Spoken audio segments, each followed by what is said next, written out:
Bring in some attorneys who might know this a little bit better than we do. Okay, in fact, we've got two, Caroline Polisi, along with Diane Bass. And does President Trump, would he have a case if he did decide that he wanted to file a lawsuit here?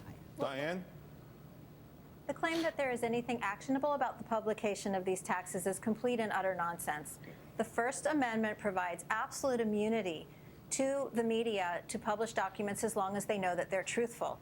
Nixon tried to block the New York Times from publishing the Pentagon Papers back in 1971, and the Supreme Court said that as long as the information is truthful, that they were protected by the First Amendment. But we've got a couple of issues here. A, how did they, someone got these against the will of the President of the United States, so that would hint or allude to the idea perhaps they were stolen in some way.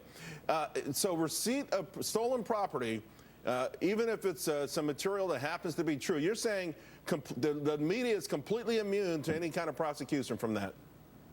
Yeah. There's absolutely no evidence that these documents were stolen or that they were received. If evidence were to come around, or if there was a lawsuit that eventually unearthed this evidence, would there be some sort of culpability for MSNBC and Rachel Maddow and others?